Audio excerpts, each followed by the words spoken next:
ನಮಸ್ಕಾರ. S S okay. ಎಲ್ರಿಗೂ ನಮಸ್ಕಾರ.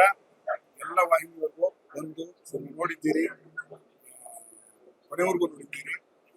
ಎಲ್ರಿಗೂ ಧನ್ಯವಾದ ಹೇಳ್ತಾನೆ ಸರ್. ತುಂಬ ಸಂತೋಷ ಇದೆ. ಕನ್ನಡ ಚಿತ್ರರಂಗ ಬಂದು 90 ವರ್ಷ ಆಯಿತು. ಆಕ್ಟಿವಿಟೀಸ್ ಆಗಿದೆ. 1934 ಅಲ್ಲಿ ಬರುತ್ತೆ. 1911 ಅಲ್ಲಿ ಕನ್ನಡದ ಚಿತ್ರ ಅದು ಒಂದು ದೊಡ್ಡ ವಿಚಾರ. ಅದನ್ನ ಕಥೆಯಾಗಿ ಇಟ್ಕೊಂಡು ಮಾಡಿದಂಥ ಚಿತ್ರವಾಗಿದೆ. ಅದರಲ್ಲಿ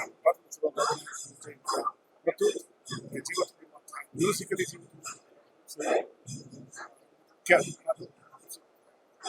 ಎಲ್ಲರ ನಿರ್ದೇಶಕರ ಕಣ್ಣಾಗಿ ಕೆಲಸ ಮಾಡಿರುವಂತಹ ಅಶೋಕ್ ಸಾಮ್ರಾಟ್ ವಂಡರ್ಫುಲ್ ಕ್ಯಾಪ್ಟನ್. ಎಲ್ಲರ ಕಡೆಯಿಂದ ಎಲ್ಲರಿಗೂ ಜನ ತಲುಪಿಸ್ತಾರೆ ಮತ್ತು ಎಲ್ಲರಿಗೂ ಆಭಾರಿಯಾಗಿದೆ. ಮುಖ್ಯವಾಗಿ ಹೇಳಬೇಕಾಗಿರುವಂಥದ್ದು ಎಲ್ಲರ ಜೊತೆಗೆ ಅವನೊಬ್ಬ ಇದ್ದಾನೆ, ಅವನೊಬ್ಬ ಹುಟ್ಕೊಂಡ, ಅವನೊಬ್ಬ ನೋಡ್ತಿದ್ದಾನೆ, ಪದ್ಮನಾಭ ಶರ್ಮ. ಅವನಿಗಿಲ್ಲ. 1911 ಅಲ್ಲಿ ಅವನು ಮಾಡಿದ ಸಿನಿಮಾನ ತೋರ್ಸಕ್ಕಾಗಲಿಲ್ಲ ಜನತೆಗೆ. ಆ ರೀತಿಯ ಇಕ್ಕಟ್ಟಿ ಸಿಗಾಕೊಳ್ಳುವ ಪರಿಸ್ಥಿತಿ ಬಂತು. ಆದ್ರೆ ಪದ್ಮನಾಭ ಶರ್ಮ ಕನ್ನಡ ಪ್ರೇಮ ಅಪರಿಮಿತವಾಗಿರುತ್ತೆ. ಮುಂದಿನ ದಿನದಲ್ಲ ತೋರಿಸ್ತೀನಿ ಅಂತ ಹೇಳಿ ನನ್ನ ಹೆಸರು ಮಾಡುವಂಥದ್ದು. ಮತ್ತು ಆತ ಇನ್ಸ್ಟಾಗ್ರಾಮ್ ಸಿಗ್ತಾನೆ, ಫೇಸ್ಬುಕ್ ಅಲ್ಲಿ ಸಿಗ್ತಾನೆ, ಟ್ವಿಟರ್ ಅಲ್ಲಿ ಸಿಗ್ತಾನೆ. ಇನ್ಮೇಲೆ ಸಿನಿಮಾದ ಕನ್ನಡ ಚಿತ್ರೋದ್ಯಮವನ್ನ ಅಭ್ಯಾಸ ಮಾಡ್ತಿದ್ದಾನೆ. ಮತ್ತು 38 ವರ್ಷದಿಂದ ಅಭ್ಯಾಸ ಮಾಡ್ತಾನೆ. ಮುಂದಿನ ಕೂಡ ಮುಂದಿಸ್ಕೊಂಡು ಹೋಗ್ತಾನೆ. ಆ ಪದ್ಮನಾಭನ್ ಶರ್ಮನ್ನ ಕಾಂಟ್ಯಾಕ್ಟ್ ಮಾಡ್ಬೇಕಾದ್ರೆ ವರ್ಲ್ಡ್ ವೈಡ್ ಯಾರು ನೋಡ್ತೀರಿ ಅವರು ಅಲ್ಲಿ ಸಿಗ್ತಾನ. ಅವನದೇ ಪದ್ಮನಾಭ ಶರ್ಮಾ 1911@gmail.com ಅವನ ಇಮೇಲ್ ID ಸಿದ್ಧನಿದ್ದಾನೆ. ಅವನು ಪ್ರತಿಯೊಂದು ಸಿನಿಮಾಗೂ ಇನ್ಮೇಲೆ ರಿವ್ಯೂ ಮಾಡಕ್ ಶುರು ಮಾಡ್ತಾನೆ. ಸಿನಿಮಾ ಹೇಗೆ 90 ವರ್ಷಗಳಲ್ಲಿ ಯಾವ್ಯಾವ ವಿಷಯ ತಗೊಂಡು ಏನೇನಾಗಿ ಏನೇನು ಕೊನೆ ಎಲ್ಲಿಗೆ ಬಂದು ನಿಂತಿದೆ ನೋಡಿದ್ದೀವಿ. ಅದಕ್ಕೆ ಉತ್ತರವಾಗಿ ಯಾವ ರೀತಿ ಚಿತ್ರ ಬೇಕಿದೆ, ಯಾವ ರೀತಿ ಚಿತ್ರ ಮುಂದೆ ಕರ್ಕೊಂಡು ಹೋಗುತ್ತೆ, ಜನ ಎಳಿಬಹುದು ಅನ್ನೋದಕ್ಕೆ ಒಂದಷ್ಟು ರೂಲ್ಸ್ಗಳಾಗಬೇಕಾಗುತ್ತೆ. ಇವಾಗ ಏನು ಅನ್ಕೊಂಡ್ಬಂದಿದ್ದೀವಿ ಅದು ಎಲ್ಲೋ ಒಂದು ಹಳ್ಳ ಹಿಡಿತಿದೆ ಅನ್ನೋ ಟೈಮಲ್ಲಿ ಈ ಥರದೊಂದು ಚಿತ್ರ ರೂಪಿಸ್ಬೇಕು ಅಂತ ಹೇಳಿ ಕನ್ನಡದ ಪ್ರೇಮಿ ಪದ್ಮನಾಭ ಶರ್ಮಾ ಅವನ ಕನಸನ್ನ ಸಾಕಾರ ಮಾಡುವ ಚಿತ್ರ.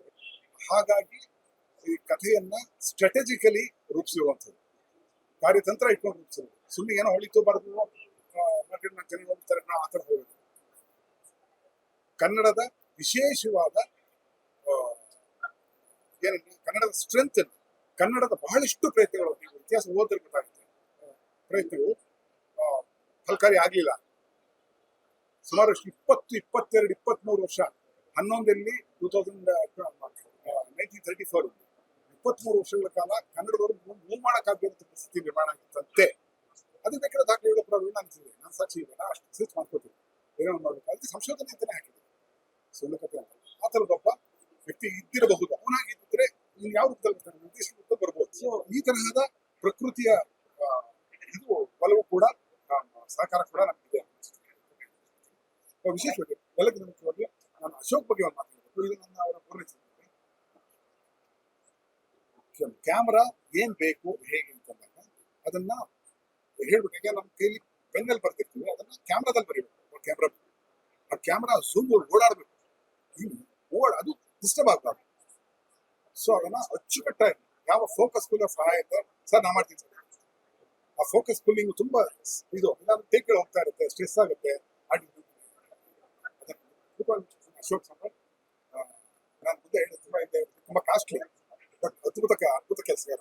ಇನ್ನೂ ಸಾಕಷ್ಟು ಸಿನಿಮಾ ಮಾಡಬೇಕಿದೆ. ಬೇರೆಯವ್ರ ಫುಲ್ ಚಾರ್ಜ್ ಮಾಡಿ ನಾನು 50% ಡಿಸ್ಕೌಂಟ್ ಹೇಳು.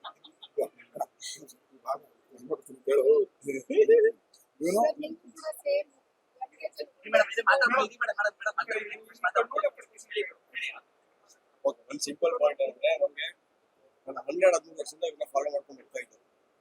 ಇವ್ರ ಜೊತೆ ಕೆಲಸ ಮಾಡ್ಕೊಂಡು ಸಿಕ್ಕಾಪಟ್ಟೆ ದೊಡ್ಡದಾದಂತರ ಅಚೀವ್ಮೆಂಟ್ ಅಂತ ಇತ್ತು ನಮ್ಗೆ. ಇವ್ರು ಸಿಕ್ಕಿದ್ದು, ಇವ್ರ ಜೊತೆ ಕೆಲಸ ಮಾಡಿದ್ದು ವರ್ಷಾನ್ಗಟ್ಲೆ ಒಟ್ಟಿಗೆ ಕಳೆದ್ಬಿಟ್ಟಿದ್ರೆ. ಸೊ ನಾನು ಸಿನಿಮಾ ಸ್ಟೂಡೆಂಟ್ ಆಗಿ ಸಿನಿಮಾ ಅಂತ ನಾನು ಆಕ್ಚುಲಿ ಇವ್ರ ಜೊತೆ ಸೇರ್ಕೊಂಡ ಮೇಲೆ ಕಲ್ತ್ಕೊಂಡಿರೋದು.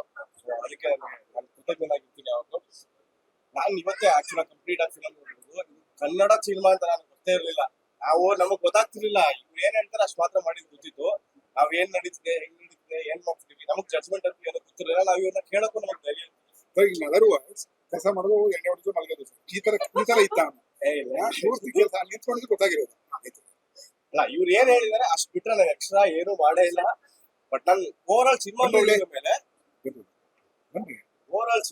ಸಿಕ್ಕಾಪಟ್ಟೆ ಅಲ್ಲ ನೀವು ಬಂದಾಗಲೇ ಹಿಂಗೆ ಐಡಿಯಾ ಬರ್ತದೆ, ಈಗ ಕಾಣಿಸ್ತಿಲ್ವಲ್ಲ ಕೆಲಸ. ಸೊ ಬಹಳ ಅಭಿಮಾನ ಇದೆ ಇವ್ರ ಜೊತೆಗೆ ಕೆಲಸ ಮಾಡೋದ್ರಿಂದ ಅಭಿಮಾನ. ಇವ್ರ ಜೊತೆಗೆ ಇದ್ದಾಗ ಕಲ್ತಿರೋದು ಸಿಕ್ಕಾಪಟ್ಟೆ ಇದೆ. ಅಷ್ಟ್ರ ಮೇಲೆ ಇವಾಗ ಜನ ಎಲ್ಲ ನೋಡ್ಲಿ, ಖುಷಿ ಪಡ್ಲಿ, ಹಾಸ್ಯಕ್ಕೆ ಸಮಸ್ಯೆ ಇಲ್ಲ. ಆಮೇಲೆ ಅಭಿಮಾನ ಪಡಕ್ಕೂ ಬಹಳಷ್ಟು ವಿಷಯಗಳು ಈ ಸಿನಿಮಾದಲ್ಲಿದೆ.